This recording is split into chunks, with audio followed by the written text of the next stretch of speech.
been a long time in coming. But we're getting ready to start traveling the world.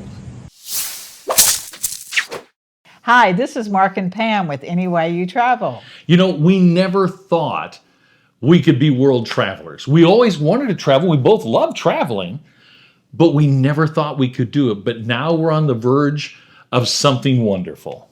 Yes, in 2 days we leave on a transatlantic cruise to Barcelona, Spain. But you know what? It didn't happen overnight. I mean, this was the culmination of a long process that started, about a year ago? Yeah, a year ago, just researching, looking at other YouTube videos to see how they did it. Dreaming dreams. Dreaming dreams, yes. Yeah, I mean, there's a lot that goes into doing something like this. It's not just something you can go, hey, let's go travel. I mean, I guess you could if money's no question, but for most of us, that's not the issue. And so we really had to start kind of thinking about how we could do this, what we could do. We had to begin the process of separating ourselves from our home and our stuff. And that wasn't easy, was it? No, it wasn't. Once we made the decision, I just started on the weekends taking one closet at a time. We had a date set. It was far out, so we knew we had plenty of time, but that time went fast. It did go fast. And when you do something like this, it goes into hyper speed. So, we began the process of looking at, first off, is this something we can really do financially? And we found out we could. And then we began the process going, okay, we got to sell the house. We got to get rid of our stuff. You have a couple choices. You can keep your house as a home base, or you can sell your house and all your things and just make the road your home base. And that's what we decided to do, even though that's kind of against our nature. Yes. We like to spend a lot of time at home. So that was a very hard decision for us because we were real comfortable staying at home and doing our thing at home. But we didn't want to grow old doing that.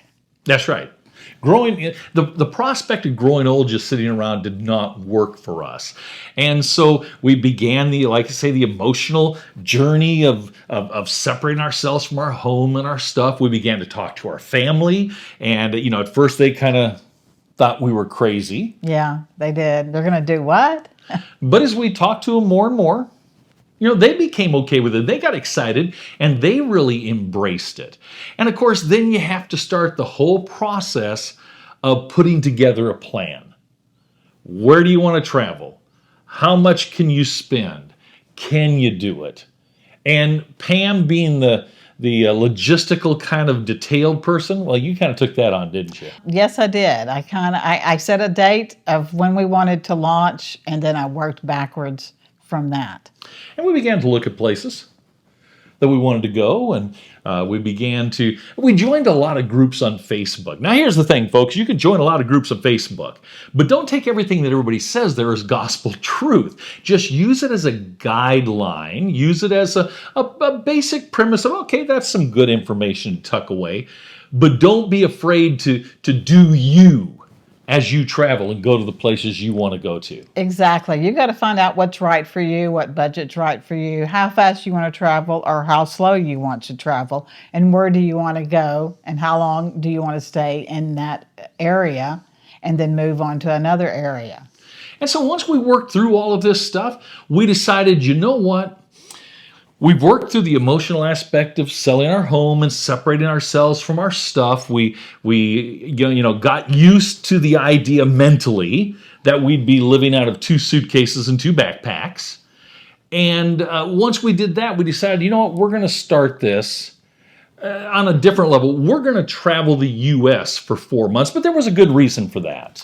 I was still working. I had not retired yet, but I worked remote. So it didn't matter where we were as long as I had, a great internet connection and I could spend my day, normal day, working my normal hours.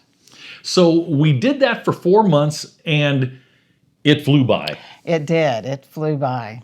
I mean, seriously, you wake up one day and you go, where'd the month go? And we had our cruise plan, and so we, as Pam said, we kind of back planned where we wanted to go all that time. And gosh, before we knew it, Here it is. We're Here a it couple is. days away from the cruise. And what we're going to do in the video, for the remainder of this video, is we're going to show you, the getting on the boat. We're going to take you on a quick tour of the boat. We're going to put out a full video on that just a little bit later.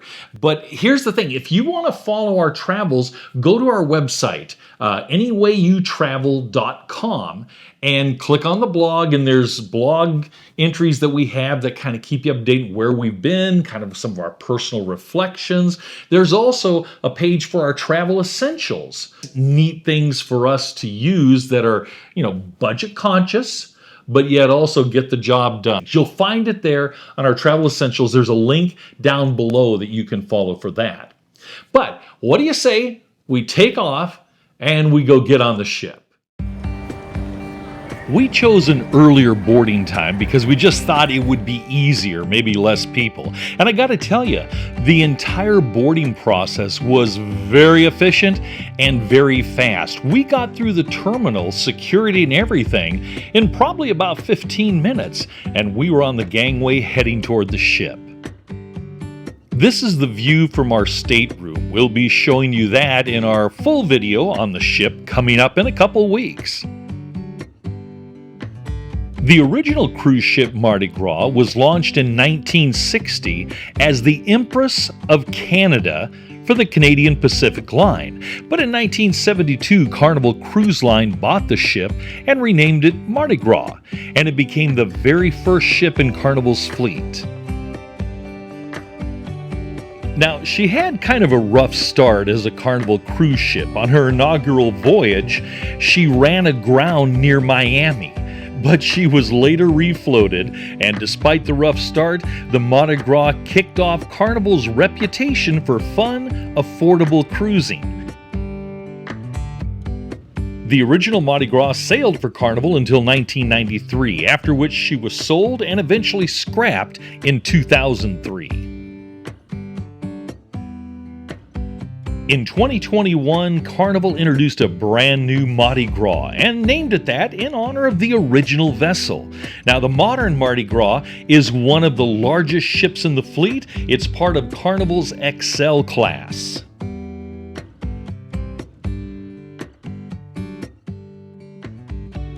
The Mardi Gras was the first liquid natural gas powered cruise ship in North America. It's a much cleaner form of fuel. It carries over 6,000 passengers. And you know what? Pretty much everywhere you turn, there's something amazing to do.